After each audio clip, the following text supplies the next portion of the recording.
Number 10. Vampire Batman. We'll start on a Twilight note here, okay? Bruce Wayne of Earth 43 appeared in the 1992 Batman and Dracula Red Rain story written by Doug Munch with pencils by Kelly Jones. So after a group of victims met their fate in the same way with their, throats slashed and not looking great, Batman realized that he's got vampires to now deal with. Vampires led, of course, by the one and only Dracula. So Batman really goes the extra mile to get the job done here because he meets a rogue vampire named Tanya and opts to get bit. He's like, right here please, thank you. He turns himself into a vampire in order to fight Dracula. Awesome, sold. Debit, thank you. Okay, so now Batman lures these rogue vampires into the Batcave, detonates an explosion, completely dusting Wayne Manor, so now all this sunlight hits the bloodsuckers, poof, they perish, and Batman used his new wings, his actual bat wings, and then flew to fight Dracula. Bat Bruce won the fight by impaling Dracula on a broken electrical pole. Bruce wasn't looking good also. He lost a lot of blood, so he actually died, but the Batman will live forever as now a vampire, so that's good.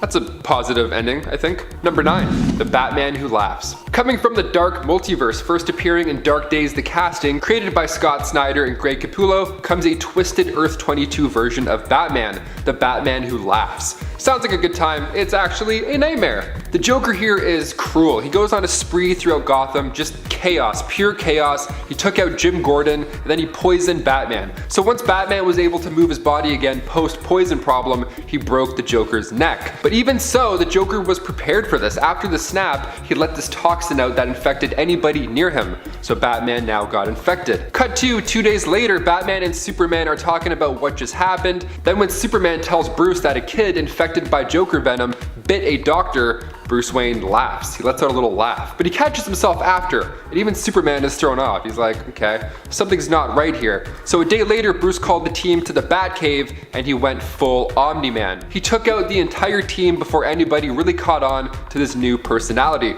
Weird and evil. This list is dark already. Number 8.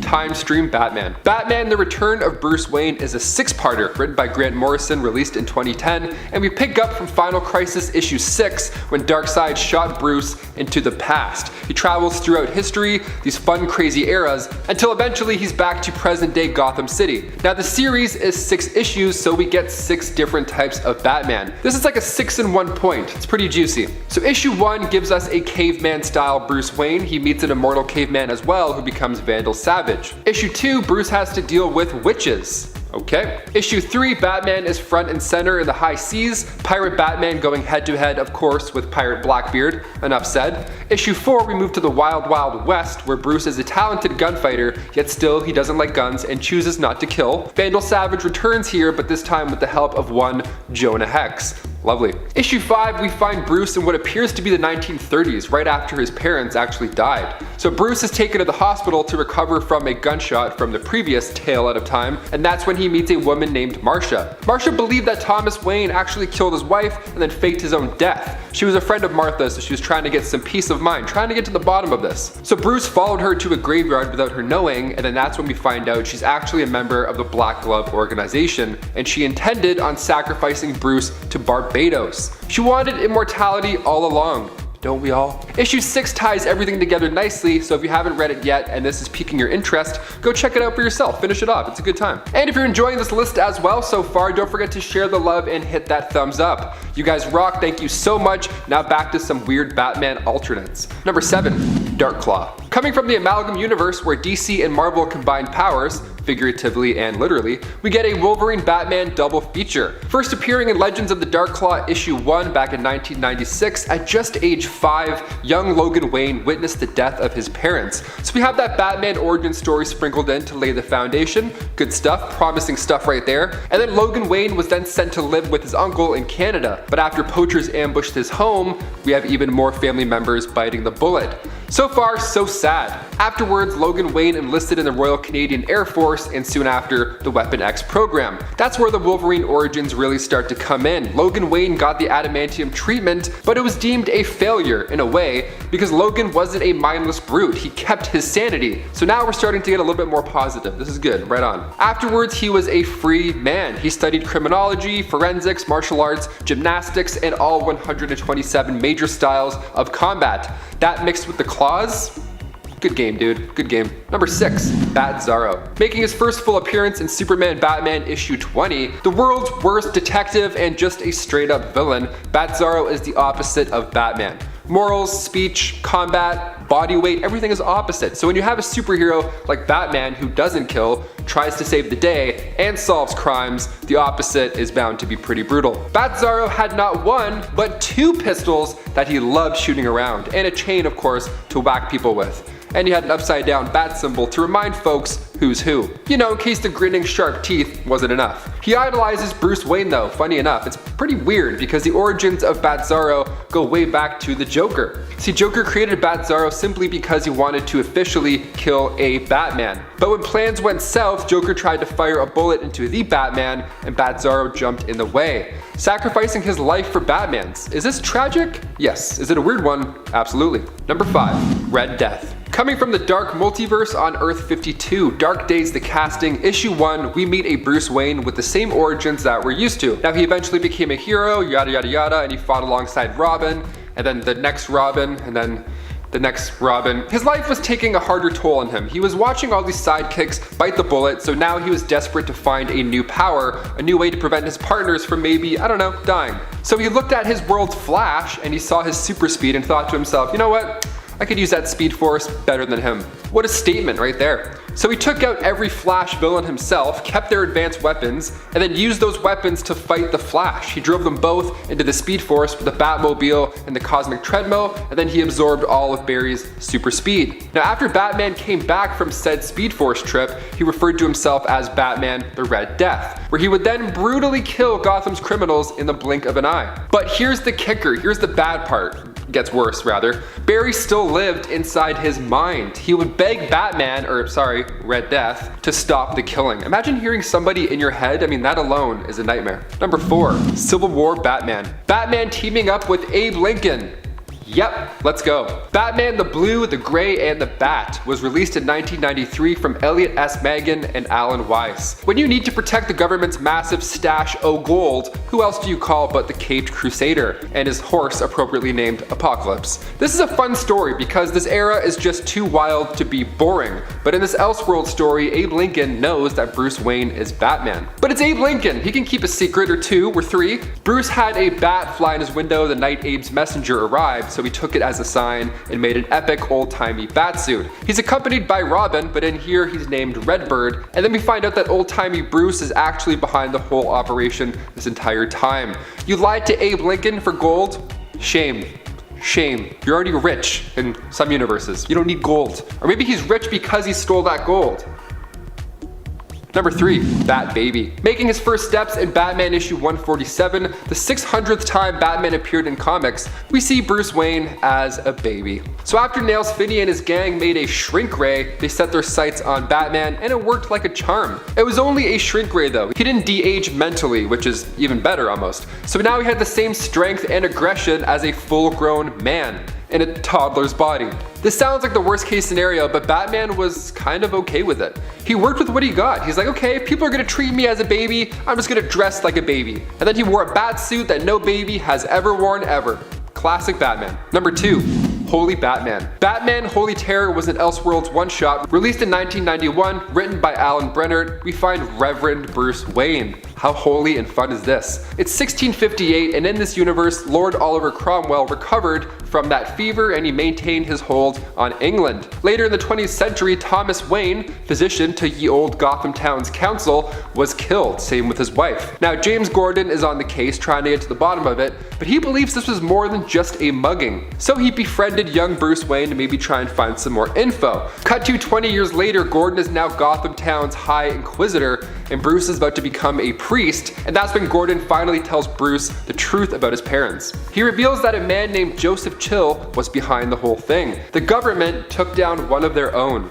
How peculiar. Priest in the sheets and bat freak in the streets. That's how we like it. And finally, coming in at number 1, The Bat. Batman Castle of the Bat was released in 1994, written by Jack C. Harris with pencils by Bo Hampton. We're really leaning into the literal bat theme on this list. I kinda love it, not gonna lie. Taking place in South Germany 1819, we get a scene similar to that in The Dark Knight. A masked highwayman robs a carriage. The passenger asks the man if he's ever heard tales of the demon who protects the land, and the highwayman scoffs, says, "Oh, that's just superstitious, I don't believe in that," and then a bat monster comes in and rips his head off. Dr. Bruce Wayne hears about this attack, and at his home, his castle rather, he tells his hunchback servant Alfredo,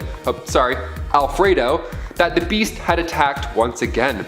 What beast? What is he talking about? So when Bruce was a kid, his parents were killed in a carriage on a road. So Bruce and Alfredo found Thomas Wayne's brain, collected some body parts, added some electricity, and voila, now Thomas Wayne is back. And he looks like shit. Once bat fluid is added, he becomes a living nightmare of a monster. And his first plan was of course to get revenge on the same guy who killed him decades earlier.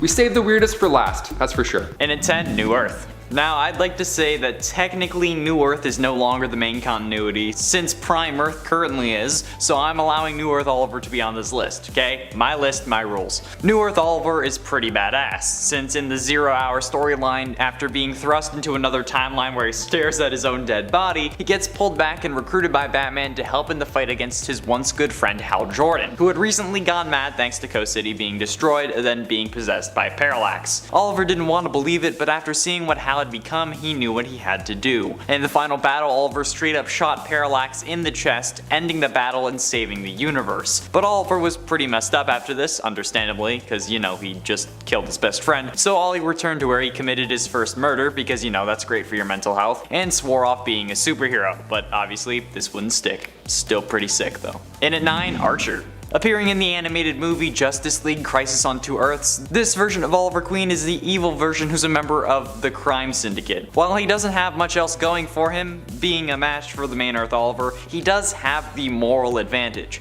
You see, when you don't have a moral code, you can basically do anything, and that's what Archer experiences in this movie, even attempting to assassinate President Slade Wilson's daughter during a public speech. Yeah, it's pretty messed up. Dressing in red so he can hide all the blood, this guy is willing to kill whoever he has to in order to survive, gain more power, or even just have a bit of fun. And that puts him at an advantage over good Oliver, because he could easily put someone's life in danger as a distraction and it would work. If you're enjoying this list and want to see more like it, why don't you hit those shiny like and subscribe buttons? It really helps us out and can make a huge difference. Okay, let's keep going. In at 8, Injustice. While the dictator Superman universe version of Green Arrow dies brutally after accidentally shooting John Kent, the Earth 1 version of Green Arrow ends up being summoned by the evilverse Batman to take down the crazy Superman. But in this reality, there is a pill that the Joker calls the Happy Pill, at least in the game, that increases their resistance to attacks, luckily making it slightly harder for Superman to kill this version of Oliver Queen. This pill does make him more powerful than his original and Archer counterparts, so that's why he's on this list, especially because everyone on Evil Man Earth is like, oh damn, Oliver Queen is back? How did that happen? I mean, like, it's pretty normal for Oliver, I guess. He's basically at this point one of DC's Jesuses, but still, I'm sure that made at least some people question Superman's true power, but it probably didn't last for long, because if it did, they would get their heads blown off or like heat vision through their skull. Do you think Superman plays golf with human heads? I'd like to think so. 4.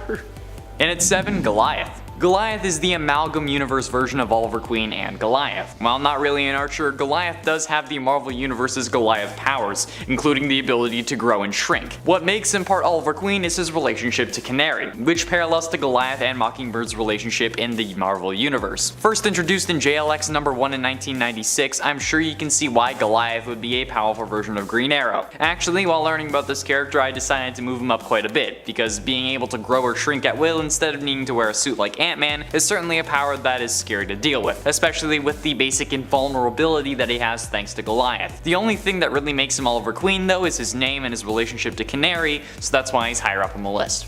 And at 6, Roy Harper. Now, while Roy Harper may be younger and more naive than Oliver Queen, he does become quite the respectable superhero in his own right, and has gotten through some serious issues, including multiple substance abuse issues, which is inspirational to say the least. While also being an expert archer, Roy is an excellent acrobat and has been shown as an expert mechanic and engineer, designing and building his own trick arrows as well as trick arrows for Oliver, not to mention additional weapons, robots, and defense systems. He's also been shown as quite the expert hacker, and was able to jailbreak his phone and give it voice recognition. Roy Harper invented Siri, guys. Aside from that, the Arrowverse version of Roy was also given a dose of Mirakuru and survived, turning him into a living weapon much like Slade Wilson. While the Mirakuru was in his system, Roy was able to punch through a shipping container that was bullet and explosion proof, not to mention the healing factor he gained, and the ability to punch through brick without, ironically, breaking a sweat. Although this came with its own set of issues, including anger management problems, which isn't good when your mentor has just sworn off killing. Not to mention the one time Roy in the comics had a Black Lantern ring in the Blackest Night storyline. Halfway through, in at number 5, Flashpoint. Flashpoint Oliver is an interesting case here, because while he is on the side of good, he's more on the side of profit. Leading a band of ex-military operatives he calls the Green Arrows, Oliver runs a business where he steals advanced gadgets and weapons from villains and refurbishes them for military use, which honestly makes him pretty damn powerful. If he can not only acquire these weapons, but also if he used them, he could be considered one of the most powerful non-superpowered individuals in the Flashpoint timeline. But I also like to consider the fact that just because Barry's mom didn't die, Oliver isn't as much of a do-gooder as he is in the main timeline, or that just because Barry's mom didn't die, Bruce Wayne is the one who dies in the alley. It's incredible to me, honestly. This version of Green Arrow was introduced in Flashpoint Green Arrow Industries #1 in 2011, and this one is definitely on my read list. I'm probably gonna pull it up when I get home because this is really cool, even if it is slightly concerning.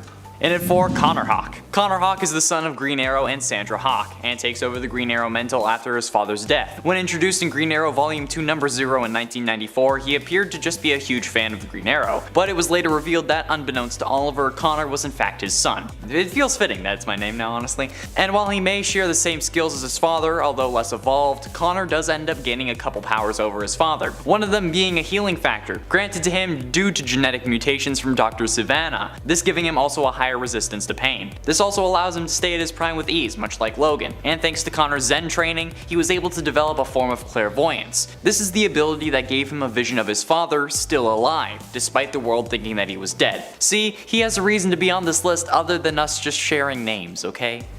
Getting close to the end, in at number 3, Blackest Night. The Black Lantern Corps is a group of various dead superheroes and villains alike who are raised by Necron and each given a Black Lantern ring. This ring grants them power over death, and these rings are powered by the Anti-Monitor, as he is present within the Black Lantern power battery. Those raised by the Black Lantern ring are in essence resurrected to where they were before, but with their minds warped to serve Necron's purpose. Those with the ring have various powers, including a healing factor, or a recognition which allows them to see powerful emotions, energy spectrum assimilation which lets them extract the hearts of individuals they've slain and use their last feelings to charge the central battery and their ring by 0.01%, and they, much like zombies, can infect others by biting them. A bite from a Black Lantern will slowly kill the one bitten and would turn them into a Black Lantern upon death. Basically zombies with superpowers, so definitely not something to be laughing at. Penultimately, in at number 2, the Spectre. While I really wanted to put this at number 1, I knew at least a few of you would be mad at me for it, so here we are at number 2. The Arrowverse crossover event Crisis on Infinite Earths had been in the process of being set up for a while, with the previous Elseworlds crossover basically just being one big commercial for it, and the seasons of the shows leading up to it mostly revolved around what would happen. One of these main issues was Oliver Queen's death, which shockingly was carried out in the first part of the crossover. After bringing Oliver Queen back to life with a Lazarus pit on Earth 19, John Diggle, his daughter from the future Mia, and Constantine all travel to Purgatory to retrieve his soul. But when he was about to go back with them, Jim Corrigan arrives with a way for Oliver to save everyone. This turns Oliver into the Spectre, basically the most powerful being in the multiverse, or one of them at least, giving him the powers of God, allowing Oliver to reboot the universe with the help of the Paragons, and stopping the Anti-Monitor from securing the death of all Earths. He also ended up corrupting the Speed Force by empowering Barry, which resulted in the Speed Force dying for a time. This really should be number 1, but whatever. Finally, in at number 1, Brightest Day. After Hal Jordan absorbed the entity of life, he spread its power over multiple superheroes, some of who were Black Lanterns at the time. This included the Green Arrow, which fully resurrected him. And a white power ring is certainly the most powerful ring of them all. One ring to rule them all.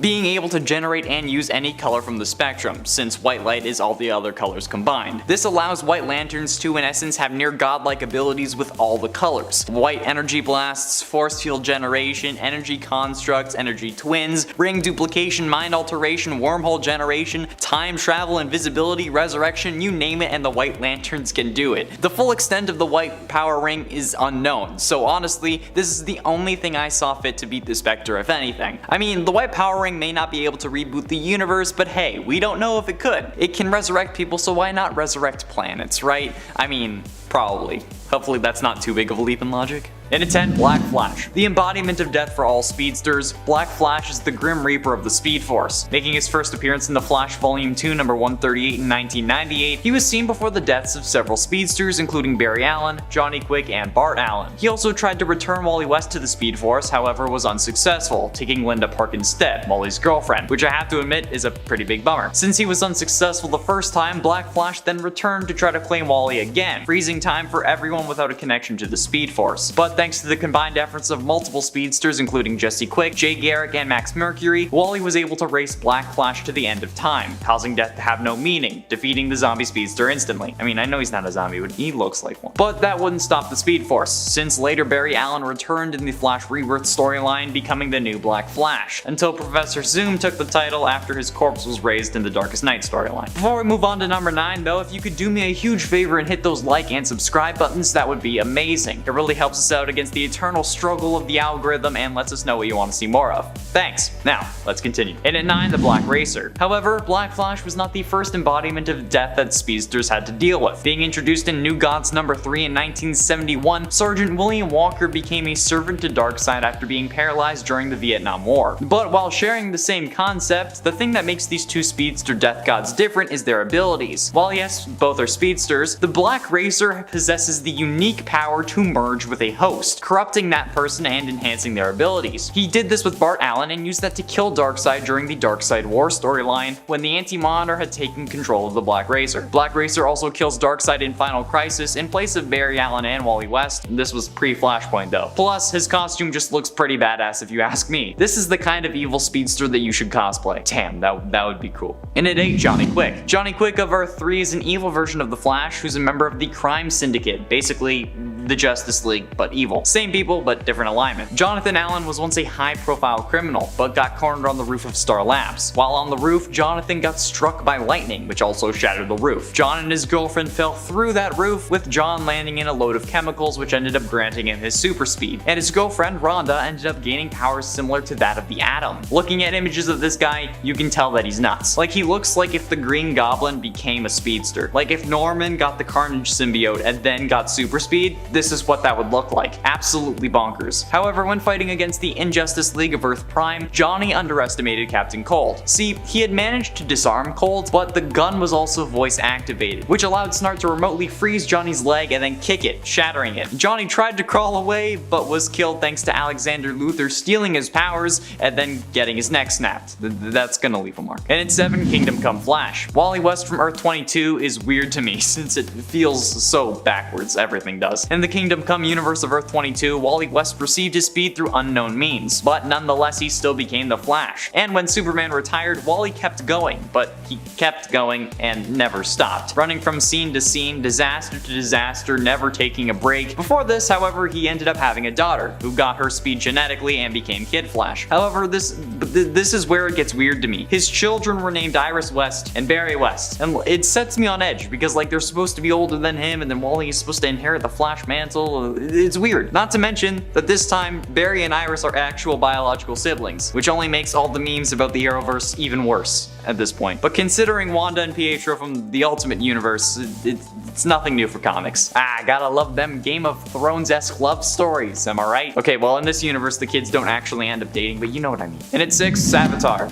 Yes. As a fan of the Arrowverse, I felt the need to include one of the most interesting evil speedsters on the show. SAVITAR, while sharing the name with another evil speedster from the comics, actually is revealed to be a time remnant of Barry Allen in the show, being more of a future Flash than SAVITAR. Honestly, he's a combination of both. His story though though, is very confusing, in essence making himself a paradox. In the post-Flashpoint Arrowverse timeline, SAVITAR comes back from the future to kill Iris West before her and Barry get married. This causes Barry to create as many time remnants as possible, which is basically a clone of himself, in order to stop him. But SAVITAR kills all of them except one. The one he spares then gets shunned by the rest of Team Flash for not being the real Barry Allen, even though he's still technically the real Barry. It's weird. So in an act of fury, the Time Remnant runs back in time, creating a new identity for himself as the first speedster and the god of speed known as SAVITAR, and then somehow gets his face badly burned. I feel like I need to return him to Papa John's. When he fails at killing Iris, however, he tries to scatter himself across time to become immortal, but is stopped by Team Flash and is shot in the back by Iris, which lets the paradox catch up. Season 3 was weird, man. It's nothing compared to Season 7 though. Halfway through into number 5, BIZARRO Flash. When BIZARRO 3 found himself infused with radiation from a blue sun, he got the power to replicate himself as well as create other BIZARRO life forms based upon the likeness of people from Earth, which is gonna have a ton of legal repercussions, but whatever. He uses this power to create a cube-shaped Minecraft-like Earth he calls BIZARRO World. One of the inhabitants he creates for it is BIZARRO Flash. The post-crisis BIZARRO Flash is morbidly obese and is super slow, which is just ridiculous. But for some reason, he can also fly at the speed of light, apparently, which also doesn't make any sense, but hey, it's comic books, what are you gonna do? Some versions of this BIZARRO can still run fast, but get winded easily, so they don't pose much of a threat. Certainly not against the likes of someone like Kingdom Come Flash, who never stops running. This version of BIZARRO Flash also has a line of mustard for a logo instead of a lightning bolt, although I do have an odd craving for hot dogs now. And at 4, Leah Nelson. Leah Nelson from Earth 9 is a very different version of the Flash, to say the least. On her Earth, Leah is the second most recognized person on the planet. She was an instant celebrity since her parents were the first people to visit Jupiter, her mother was a bit of a hero herself, and her father was a Nightwing agent, even if he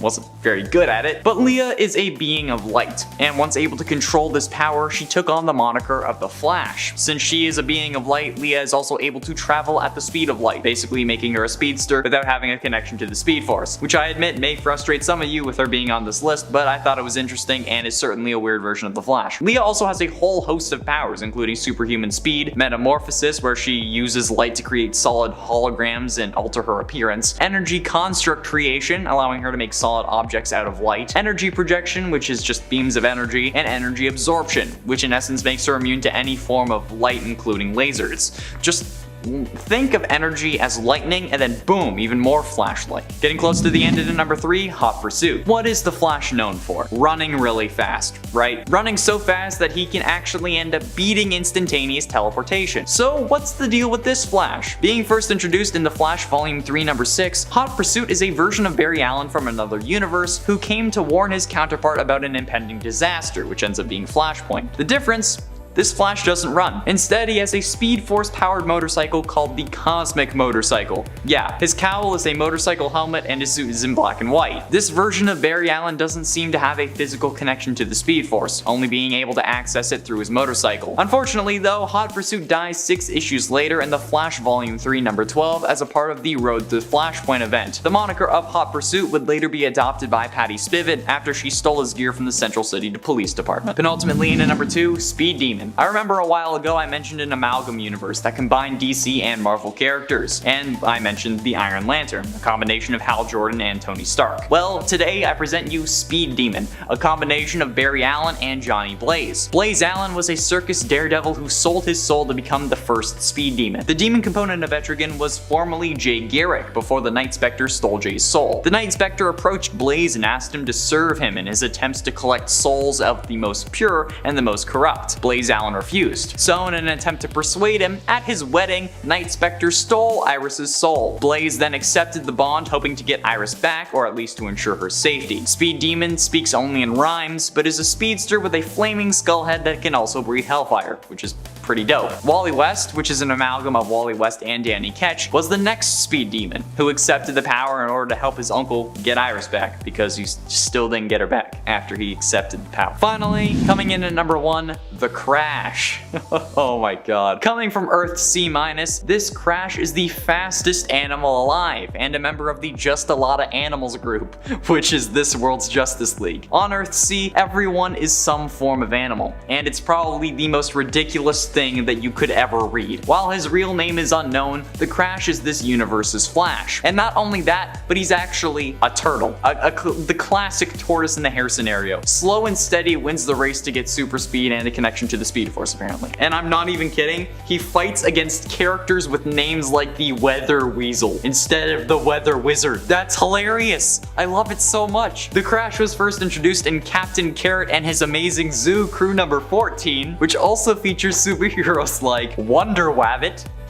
That's actually how it's said. Aquaduck, Batmouse, and apparently not a Batman, who is literally a bat for some reason. The Green Lambkin, and not the Green Lantern. And my personal favorite, the Green Sparrow, along with a load of other ridiculous names like The Item. I suggest you go check these out if you're looking for a laugh because oh my god, this had me cackling. It's great. Kicking off the list at number 10, the Nail. Created by Alan Davis, this version of Superman is Amish. Hot start, that's right. After he survived the destruction of Krypton, baby Kal-El was then sent to Earth in order to survive. The origin story for Superman gets a little strange when Martha and John Kent got a flat tire before departing for Smallville that day. Hence the name, The Nail. Now we're putting it together. There we go. So the lovebirds end up staying in for the night. Martha says she's in the mood just to stay home and John agrees. So now instead the super infant was found by an Amish couple. Now he's raised a good lad, but he's disconnected from the world. He's churning butter, not checking Twitter. He has no clue he's a Kryptonian.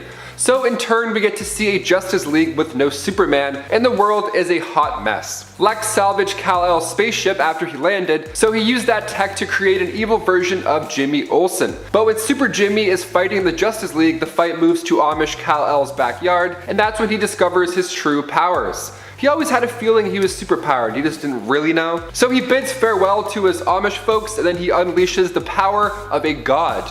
What a day. Number 9, Injustice Superman. This comic run began back in 2013. Injustice Gods Among Us issue 1. Brought to us from the minds of Tom Taylor and Jeremy Rapak comes this dark alternate reality where Lois Lane was kidnapped by the Joker. So he goes on this hunt with the help of the Justice League, tearing submarines apart, looking for his love, but as issue 4 begins, so do the streams of our tears. Lois Lane gets killed, and in turn Superman goes bat insane. He couldn't even stick around. He gave the body to Wonder Woman and then shoom, he just flew off. Green Lantern tried to talk to him a little bit, saying, you know, you're hurt, you're angry, yada yada yada, just slow down. But Superman wasn't having it. He had something better on his mind. Batman's face says it all during this scene. Superman tells Batman during his dark ruling days that he learned the idea of enforcing peace through fear from Batman himself.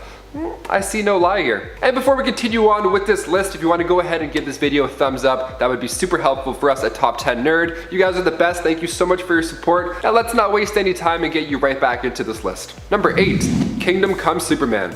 Shifting over to an alternate reality with an older Justice League, this Superman isn't as ruthless, but take that with a grain of salt. Kal-El of Earth 22 made his first punch into DC Comics with Kingdom Come issue 1. Now this is a version where Lois Lane still did perish, only before her untimely demise she made Superman promise to her that he would not kill the Joker in retaliation, so a little bit different this time.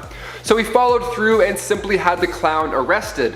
But this new superhero named Magog made their debut, and then they in turn ended up killing the Joker. Magog was obviously put on trial because, you know, killing's bad and all that stuff, but he was acquitted. The general public was like, oh, the Joker? Yeah, that guy was horrible. Thanks, great work. I could take the bus without having a panic attack now. Lovely, sounds wonderful, keep it up. Superman had to then rethink a lot after this. I mean, the public is now okay with killing villains. What does this world even come to? He's been letting these guys live, and in turn they've broken free over and over again, and then continued killing innocents over and over again. So he then just disappears to the Fortress of Solitude for a bit, observing without intervening. Now, he did return less than a decade later, but the world had fallen into a societal depression. So with a new suit, older Clark Kent returned to the League, ready to once again enforce a code of ethics. Number 7. Calvin Ellis. When a comic book hints at a past president of the United States, it's usually pretty comical. For example, in Harley Quinn and Her Gang of Harleys issue 5, we meet Harley Sin, and her father looks and acts a little bit like Donald Trump. It's a ride. Now, Calvin Ellis, on the other hand, was written by Grant Morrison to be based off Barack Obama and Muhammad Ali. So a much better person and role model, I'd say, just right off the bat. Earth 23 Superman President Ellis made his first appearance in DC Comics with Final Crisis issue 7. Kal-El was raised by the Ellis family, teaching him to always stand up for himself no matter what, and to fight for what he believes in no matter what bullies stand in your way. Little more optimistic and useful than the Amish family, I'd say, just a tad. Can I churn butter? Or can I like save people? No? Just churning butter? Alright, great. Number 6, Ultraman. Coming from Earth 3, originally Earth 2 in the comics, Ultraman is the evil version of Superman. Always fun, even if it's dark. Appropriately named Clark Luthor, he gets more power the more kryptonite he's exposed to. So if you see him dipping some crystals and licking them, you know, you gotta hit the deck. And the design is pretty much the same, only instead of a hopeful S on his chest, Ultraman rocks a U. The angrier Ultraman gets, the stronger he also gets. So usually a play on opposites are fun in comics. This one's just borderline terrifying. Number 5, Red Sun Superman. Superman Red Sun was released in 2003 from the mind of Mark Millar, part of the Elseworlds imprint. And we ask, what if Superman had been raised in the Soviet Union? I just watched Black Widow, we saw like a Russian Captain America, great stuff. Now we're talking about Russian Superman. That's why we're here, folks, let's do it. The ship lands on a Ukrainian collective farm instead of Texas, and this idea had been floating around in Millar's mind since he was a 6-year-old. Back when he read Superman issue 300, it showed the USA and the USSR rushing to claim the fallen Super Sun when he landed in neutral waters. Now, Mark Millar always wondered what it would be like if the other guys ended up getting to him first, an idea that subsequently earned Millar an Eisner Award nomination in 2004 for Best Limited Series, so you must check it out. Number 4, Superman Parallax. In Superman Volume 4, Issue 29, written by Keith Champagne, we see Superman on the search for missing children from Metropolis, but when Superman follows a lead, he's greeted from fear himself at an abandoned hospital. Parallax and Superman fight it out, but realizing he has no other choice, Superman offers himself up to the Dark Force. The only being that can save Earth at this point after is Sinestro, a powerful alternate, perhaps one of the scariest. You be the judge. Number 3, Lara Lane Kent Supergirl. This next version of Supes looks a lot like the version that we're going to get in the new Flash movie, so I had to throw her in there to get the gears spinning a bit. She's the daughter of Superman and Lois Lane. She appeared for the first time in Injustice Gods Among Us Year 3 storyline.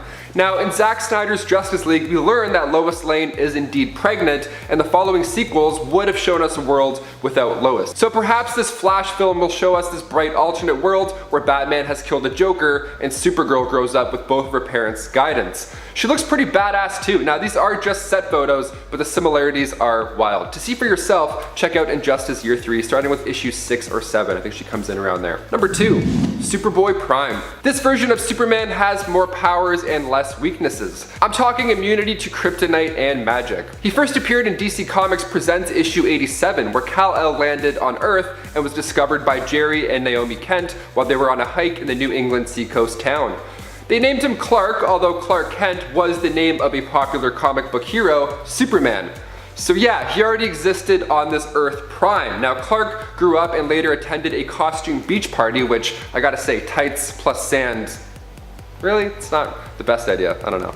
They went to get a glimpse of Halley's Comet by the beach. It sounds great. Clark even dressed up like Superboy, although he was being teased. And then all of a sudden a tidal wave hits, a portal opens, and the Superman pops out from another dimension. Now at the same time, Clark's powers manifested and he quickly learned what to do with them in the moment. Superboy followed that Superman back into the portal to his reality. Unbeknownst to him though, he would never come back. That is until he decides to later punch reality apart. Number 1, Superman Prime. Superman of the 853rd century. He's literally a living extension of the sun at this point in time, so we gotta finish with him. He left Earth way back in the late 21st century once everybody he cared about passed away. Okay, he's like, oh, she's dead? Peace. What about the millions of others you could help? I don't know. There's other people. Meet other people. Go on Hinge. I don't know. He traveled beyond space and time after that, literally reaching heaven and hell, and he made his first appearance in DC 1,000,000 issue 4. So after soaking up the sun for 15,000 years straight, Superman obtained new abilities. He's more powerful than the gravitational pull of a collapsing star, and is many, many times faster than the speed of light. He's so powerful that he has some energy to spare. One of those new abilities is to share his power with others. A small amount, but still, that's far beyond any other metahuman at that point ever. You thought Superman was godlike before. This guy can literally smell you across the universe. And that's not even a joke. It's called superhuman olfaction. It's a real thing. He can smell trouble across black holes.